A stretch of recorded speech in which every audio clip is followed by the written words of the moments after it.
নমস্কার। এই যে জুসের বোতলটা দেখছেন, এটা হচ্ছে সি বাকথর্ন পাল্প জুসের একটি বোতল।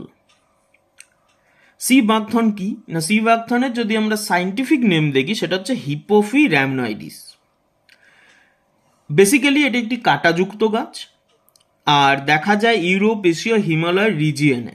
ইন্ডিয়াতে যদি আমরা দেখি সব থেকে বেশি যদি পাওয়া যায় তাহলে লাদাখে প্রচুর পরিমাণে জন্মায়। তার কারণ কি, লাদাখের হার্স ক্লাইমেট, এক্সট্রিম ঠান্ডা ওয়েদার, হাই ইউভি রেডিয়েশন, কম অক্সিজেন আর ড্রাই সয়েল, একদম পারফেক্ট ওয়েদার এই গাছটার গ্রোথের জন্য।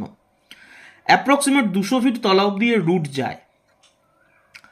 C buckthorn diabetes, weight management, cardiovascular health এই যাবতীয় ক্ষেত্রে কাজ করে, স্কিন হেলথের ক্ষেত্রেও কাজ করে। রিসেন্টলি নাসা এই সিডকে স্পেস প্রোগ্রামের ইনক্লুড করেছে এবং তারা চেষ্টা করছে যে অ্যাস্ট্রোনটদের ফুড হিসাবে এই সি বাকথর্নের সিডস বা সি বাকথর্নের পাল্পকে কোনোভাবে ইউজ করা যায় কি না। ডিআরডিও কোভিডের সময় এর লিফকে ইউজ করে ভালো মতন রেজাল্ট পেয়েছিল, কারণ এর মধ্যে অ্যাডাপ্টোজেনিক ফর্মুলা রয়েছে, অর্থাৎ কি ওয়েদারের সাথে অ্যাডজাস্ট করে আমাদের বডিকে চলতে সাহায্য করে। তাহলে গাছটার ছবিটা একটু দেখে নিন।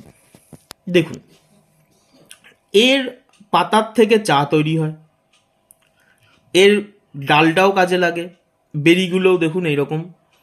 এবং এই প্ল্যান্টের মধ্যে সব থেকে বড় যেটা প্লাস পয়েন্ট সেটা হচ্ছে ওমেগা 7 রয়েছে। ভিটামিন সি প্রচুর পরিমাণে আছে, ওমেগা 7 রয়েছে যেটা একদম রেয়ার পাওয়া যায়, ওমেগা 3, 6, 9 তো আছেই। অ্যান্টিঅক্সিডেন্ট রয়েছে, পলিফেনলস রয়েছে। আর এই প্ল্যান্টটাকে অনেক জায়গায় লাদাখ বেরি বা ওয়ান্ডার বেরিও বলে থাকে।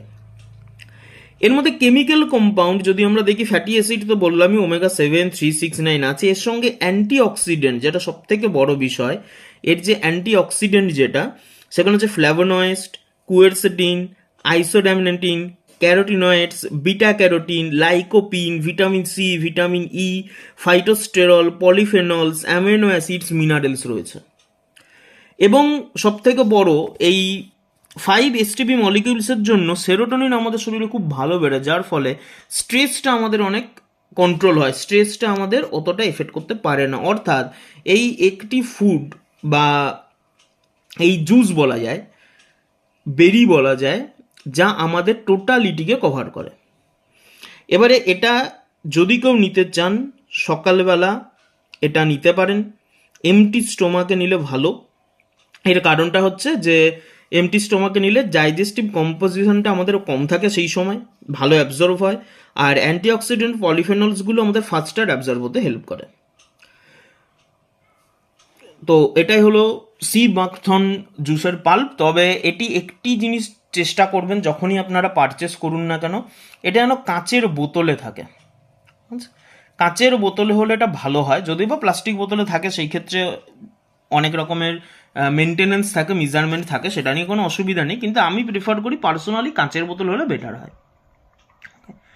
আর এটা ওপেন হওয়ার পরে 30 ডেজের মধ্যে শেষ করতে হয়, 10 ml করে, 300 ml এখানে রয়েছে, 1 মান্থ যায়।